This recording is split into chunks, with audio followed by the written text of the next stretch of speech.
kazi, the president should do away with them. Yes. Because that is a person who is failing him.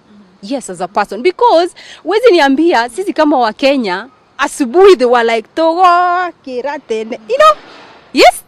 What has changed? What has changed? Is it not the same person? What has changed? Do we need to give him more time to do what we had seen that he would do? Why were we walking kitambo mapema asubuhi?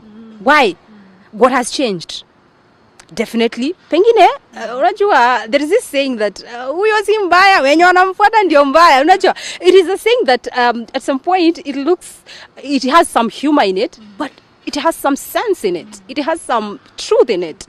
How are your people wanakusaidia aje ku deliver your manifesto? So I believe kwamba this person that we voted, what has changed? Young people, what has changed to this person that he is not able to deliver anymore? Maybe can we give him chance? Maybe can we have some dialogue to help to kumwambia hizi vitu. Now there's some people who are saying the government knows what they should be done. But is it so like is it so sure like kwamba wanajua? Because kama wanajua wangekuwa wamefanya. So if there is a chance for us to say it what we deserve and what we want, can we utilize that moment? Can we utilize that time so that we can be able to speak? And if the government knows what they're supposed to do, please government, can you do what you were supposed to do? Yes, deliver what you promised. Do you think they know what they're supposed to do? I believe they do know. Wanajua, they know what they're supposed to do. Tayari kulikuwa na manifesto mzuri sana, wagwan kabisa. Tufuate hiyo manifesto. Tufuate hiyo manifesto mpaka mwisho. And I know and I believe this person that we woke up in the morning to say, I mean, we maybe a reminder, maybe.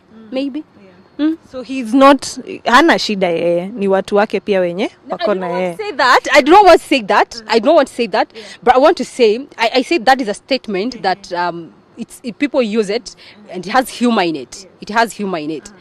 But also I said that if even in the house, if the leader of the house is not right or is not doing things right, then it means probably mama hafanyi kazi yake ama watoto hafanyi kazi yake, ndio maana hiyo nyumba haiko sawa. So maybe he should cross check on his people if they're delivering on towards his manifesto or not. Yes.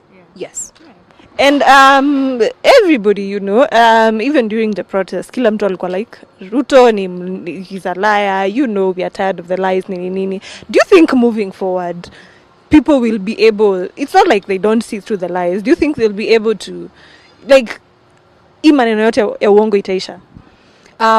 Unajua, mtu ataitwa muongo wakati haja deliver ama wakati hajafanya vitu zenye anafaa kufanya. So wewe kama unajua ulifaa kufanya kitu hii number 1, number 2, number 3, fanya. That's way probably hautaitwa muongo. Unajua? So watu wafanye kazi yake. Wakenya tulirauka asubuhi tukapiga kura. So the rest tumewachi, you deliver what you promised. And that's why ataitwa muongo, because hajafanya hili, hajafanya ile. The youths, mama mboga wako wapi? Watu wa bodaboda vipi? Unajua? Hustlers and the taxes ndizo hizo ziko juu sana. Can he deliver what he promised the people? Yeah.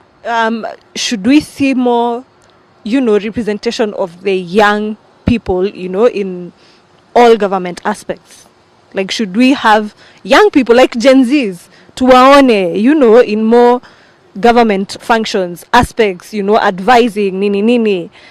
Maybe wenye wako already sahi, they don't know what they need to be doing. They need some advice hapa na pale, just to know that this is the direction we are going to. We are moving away from this. Indo inabamba sasa. Maybe in terms of even technology, and just telling them that the young people, this is what they want. Si hii yenye mnafikiria sisi tunataka. Well, I believe and I really hope and pray that the Kenya Kwanza government shall be able to accommodate more people, especially the Gen Z. Unajua Gen Z wenye tunaongelelea wako 30 years, wako 29 years. Ni mtu amemaliza kampo, ako nje ana hustle, amekosa job, ako 31. Imefika 31. Gen Z wamefika 31. Wako hata hajafika 30, 27 I think at most. Gen Z ako 27 sahi. 27 kwenda chini.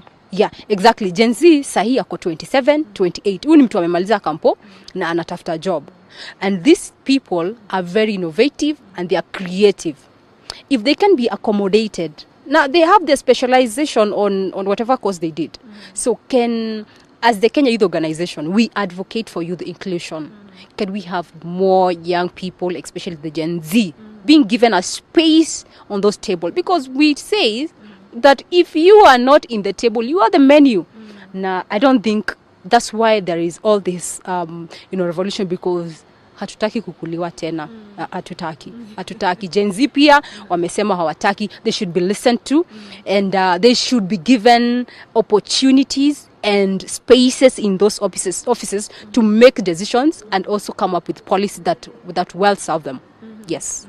One last question as we wind up. We saw DCI unveiling faces of the people who are said to have looted different places, nini. But we have also not seen as Kenyans, some accountability from the government side for the officers who are captured doing things, bad things to the people as well, like shooting at people, tear gassing people who are just protesting peacefully, and even the officer who told that young lady that tunaua wengine.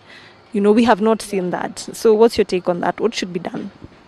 I think the responsible people in the of course in the offices of the DCI and the NIS, the IPOA, especially the IPOA, they should take the charge of this, because actually this is where they come in. IPOA should be able to investigate about their officers. Of course, there were a lot, and tunawasikia kwa video wakisema wataua wengine. They should get them and get accountable. Na kwanza hata siku kwa accountable, kama ni wakwenda nyumbani aende nyumbani, because that was so extreme. And for the young people that we've seen also it's circulating on socials, I think it's something well at their different capacity. I wouldn't want to comment on that actually. Yes. Okay, any final remarks, a word to the young people, a word to our president, to our leaders? Let justice be served both to the officers and the young people. These young people were outside there fighting for their rights. Okay, they were outside there crying, and of course out there speaking for the generation to come. Let justice be.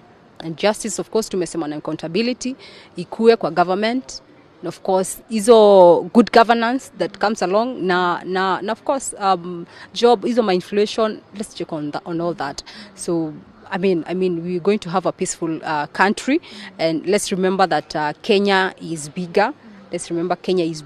And if there is a chance or an opportunity for people to speak to each other, to look so that we can be able to have peace in Kenya, maybe I feel like we should utilize that moment and that chance, so that we can be able to have a peaceful Kenya, one people.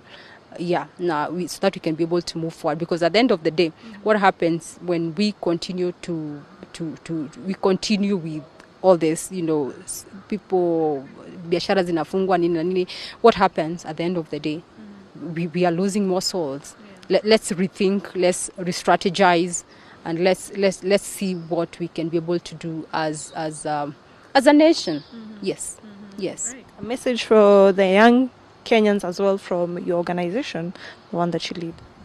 I would love to speak to my people and let them know that what we do in the Kenya Youth Organization, we advocate for peace, and we also advocate for climate action, and we also advancing a lot on